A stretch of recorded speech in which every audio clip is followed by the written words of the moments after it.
Halo rekan-rekan mahasiswa, perkenalkan kami dari kelompok 4 kelas non-reguler PGSD Universitas Veteran Bangun Nusantara Sukoharjo. Kelompok kami beranggotakan 2 orang, yaitu Saudari Ariningsih dan saya sendiri Prima Nur Aji Megantari. Kelompok kami akan mempresentasikan tentang penelitian deskriptif dan historis. Baik, untuk penyampaian pertama akan disampaikan oleh Saudari Ariningsih. Waktu dan tempat kami sediakan.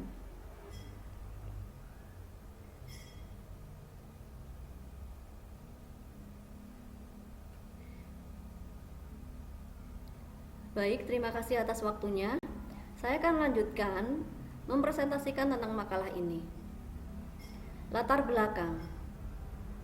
Penelitian merupakan proses pemecahan suatu masalah dengan melakukan suatu pendekatan dengan metode ilmiah untuk menyelesaikan permasalahan yang ada secara sistematis.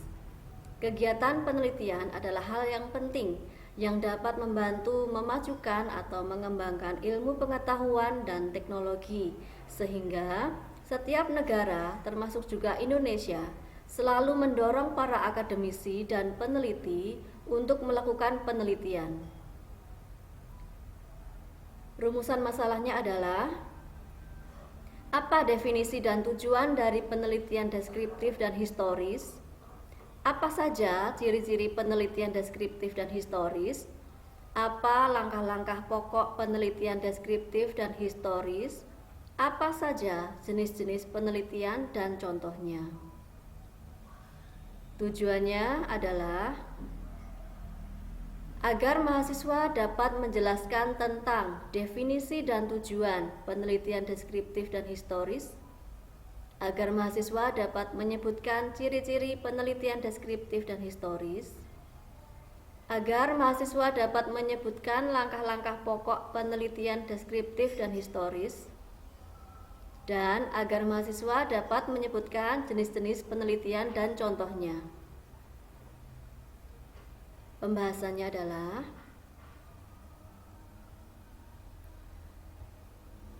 definisi penelitian deskriptif menurut para ahli.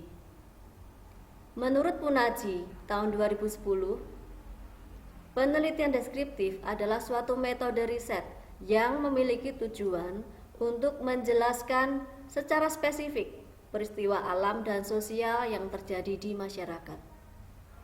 Menurut Narbuko dan Ahmadi tahun 2015, penelitian deskriptif ialah suatu penelitian yang berusaha menjawab permasalahan yang ada berdasarkan data-data.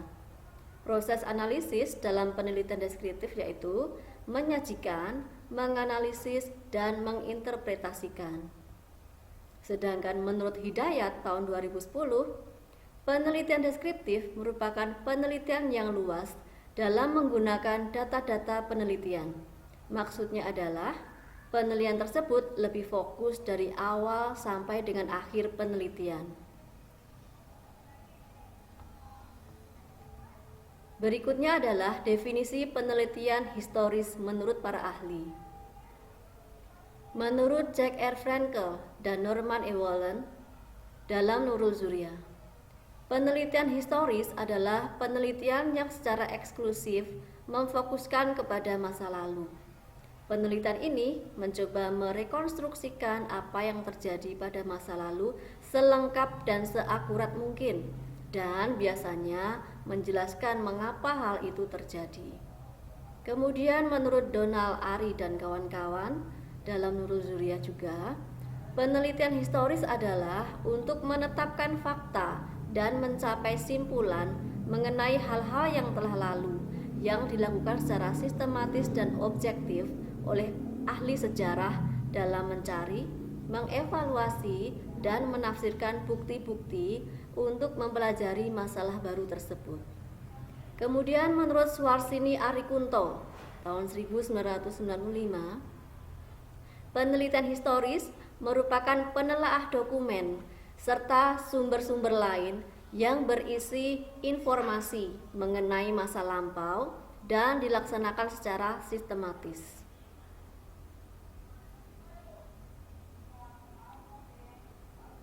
Tujuan penelitian deskriptif adalah, secara umum, tujuan penelitian deskriptif adalah untuk membuat pencanderaan secara sistematis, faktual, dan akurat mengenai fakta-fakta dan sifat-sifat populasi atau daerah tertentu. Sedangkan tujuan penelitian historis adalah untuk membuat rekonstruksi masa lampau secara sistematis dan objektif dengan cara mengumpulkan, mengevaluasi, memverifikasi, dan mensintesiskan bukti-bukti untuk memperoleh kesimpulan yang kuat. Dengan kata lain, penelitian historis bertujuan untuk memahami masa lalu dan mencoba memahami masa kini atas dasar peristiwa atau perkembangan di masa lampau.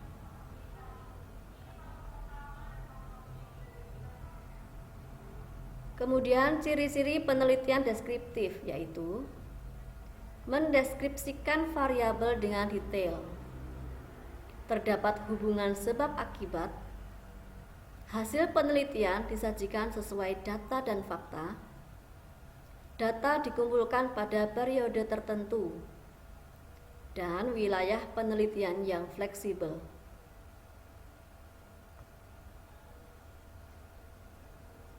Kemudian ciri-ciri penelitian historis adalah tergantung pada data atau sumber referensi yang diobservasi langsung oleh peneliti. Kemudian dilakukan secara sistematis dan terstruktur. Tergantung pada data primer dan data sekunder. Data primer adalah data yang didapatkan dari data asli, sedangkan data sekunder adalah data yang didapatkan melalui orang lain. Selanjutnya adalah memerlukan analisis melalui kritik internal dan kritik eksternal. Dan selanjutnya menggunakan pendekatan lebih utama dan dapat menggali informasi yang lebih lampau dibandingkan data yang diperoleh dari penelaah buku atau sumber lainnya.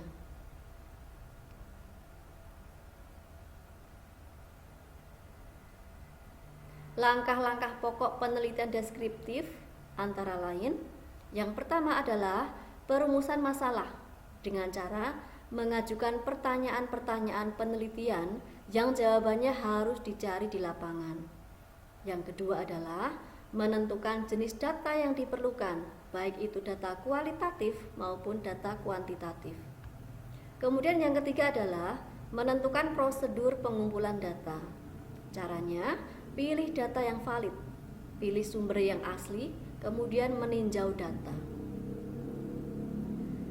Yang keempat adalah menentukan prosedur pengolahan data dengan cara pemeriksaan data, klasifikasi data, tabulasi data, menghitung data, perhitungan statistik tertentu, visualisasi dalam bentuk tabel, bagan, diagram atau grafik, kemudian menafsirkan data sesuai dengan pertanyaan penelitian. Dan yang kelima adalah menarik kesimpulan dengan cara menjawab pertanyaan penelitian dan mensintesiskan semua jawaban dalam satu kesimpulan. Berikutnya adalah langkah-langkah pokok penelitian historis. Yang pertama adalah perumusan masalah dengan bertanya pada diri sendiri, apakah data mungkin diperoleh, apakah hasilnya mempunyai cukup kegunaan. Yang kedua adalah perumusan tujuan penelitian. Yang ketiga adalah mengumpulkan data dengan selalu mempertimbangkan dan mengingatkan perbedaan antara data primer dan data sekunder. Yang keempat adalah evaluasi data dengan melakukan kritik internal dan kritik eksternal. Kemudian yang kelima adalah menulis laporan historis atau kesimpulan historis.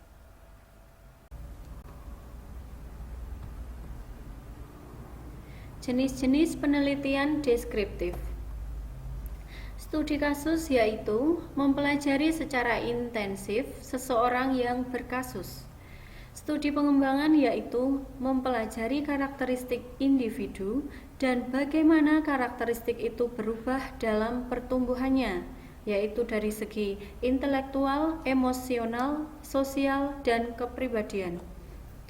Survei yaitu mengungkapkan jawaban melalui pertanyaan apa, bagaimana, berapa, tentang variabel dan bukan tentang individu. Studi korelasi yaitu mempelajari hubungan dua variabel atau lebih yang dinyatakan dengan derajat hubungan variabel dalam satu indeks yang dinamakan koefisien korelasi. Studi tindak lanjut yakni studi yang menyelidiki perkembangan subjek setelah diberi perlakuan atau kondisi tertentu. Analisis kecenderungan yakni analisis yang digunakan untuk meramalkan keadaan di masa yang akan datang dengan memperhatikan kecenderungan-kecenderungan yang terjadi. Jenis-jenis penelitian historis.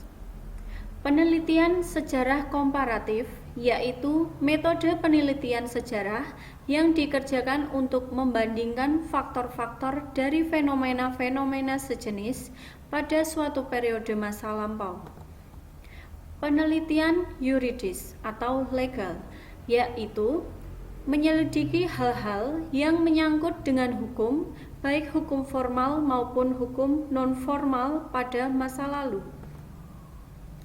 Penelitian biografis yaitu metode sejarah yang digunakan untuk meneliti kehidupan seseorang dan hubungannya dengan masyarakat. Penelitian bibliografis yaitu penelitian dengan metode sejarah untuk mencari, menganalisa, membuat interpretasi, serta generalisasi dari fakta-fakta yang merupakan pendapat para ahli dalam suatu masalah atau suatu organisasi.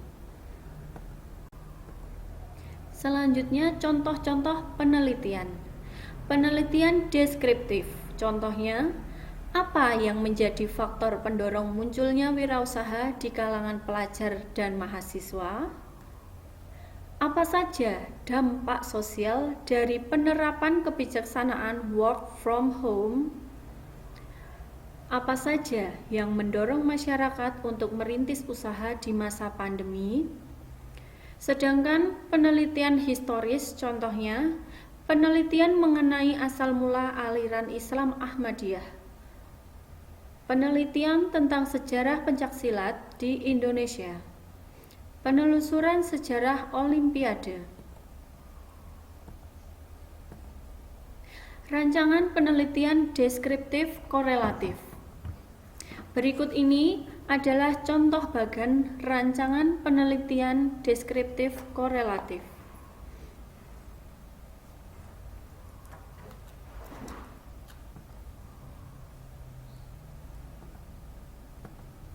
Penjelasannya, yang pertama, variabel bebas, yaitu variabel yang ingin diketahui pengaruhnya terhadap variabel lain.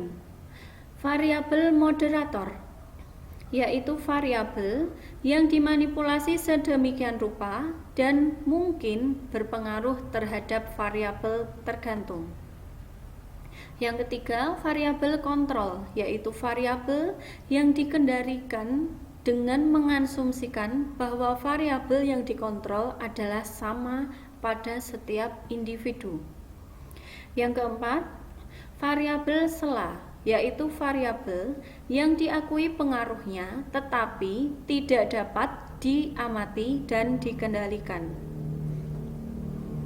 Yang kelima, variabel tergantung, yaitu variabel yang dipengaruhi oleh variabel bebas.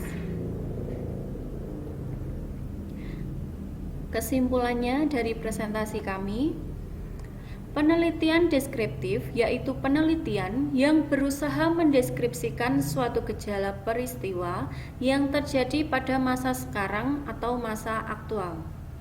Tujuan penelitian ini adalah untuk membuat pencanderaan secara sistematis, faktual, dan akurat mengenai fakta-fakta dan sifat-sifat populasi atau daerah tertentu.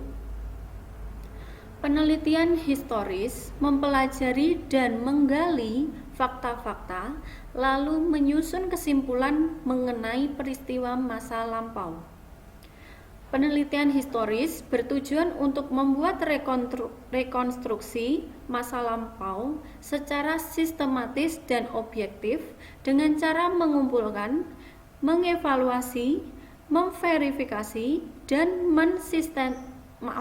mensintesiskan bukti-bukti untuk memperoleh kesimpulan yang kuat.